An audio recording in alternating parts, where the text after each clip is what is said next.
2018 жылдың 31 қазанында Абай атындағы Қазақ ұлттық педагогикалық университетінде тұрақты даму кезеңіндегі жоғары білім атты халықаралық практикалық семинар өтті.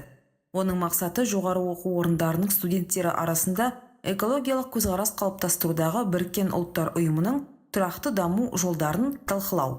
Семинар басында университеттің бірінші проректоры Мақтағали Бектемесов сөз алып, жоғары оқу орнының жетістіктері жайлы баяндап берді. Университет именно Абая является старейшим вузом Казахстана.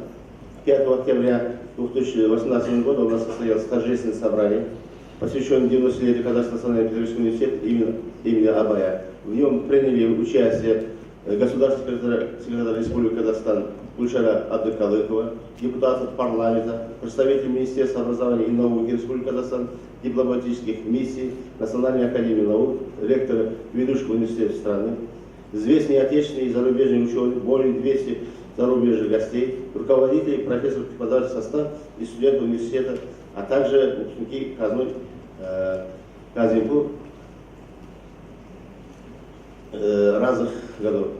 Открывая мероприятие, государственный секретарь Гульшара Абдыкалыкова зачитала участникам торжественного собрания приветственное письмо президента Республики Казахстан, лидера нации Назарбаева, с поздравлением к юбилею университета, в котором в частности говорилось: Казахстанский национальный педагогический университет имени Абая – альма-матер отечественной системы высшего образования.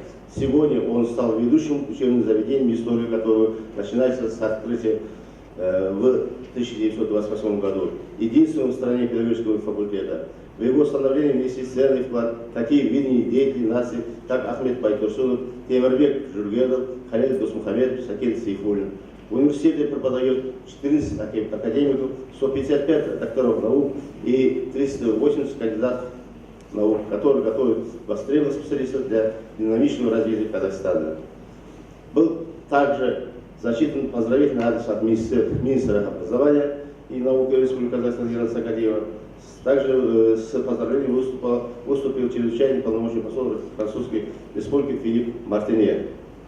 Басқосуға тұрақты даму жолдары мен мақсаттары мәселелерімен айналысатын Біріккен ұлттар ұйымы, ЮНЕСКО өкілдері, Алматы қаласының жетекші жоғары оқу орындарының басшылары мен ұстаздары қатысып, білім алып жатқан жастар арасында тұрақты даму мақсаттарын жүзеге асыру шараларын талқылап, өзара ынтымақтастық жұмыс істеу жолдарын талқылады. Сонымен қатар, отандық жоғары оқу орындары арасында ғаламдық мәселелерді жүзеге асырып, жастар арасында насихаттау бойынша тәжірибе алмасу қажеттілігі де айтылды. Халықаралық семинар қорытындысы бойынша тұрақты даму мақсаттарын жүзеге асыру үшін еліміздің оқу орындарында арнайы орындар ашып, өзара әріптестік кеңістігін қалыптастыру қажеттігі жайлы қарар қабылданды.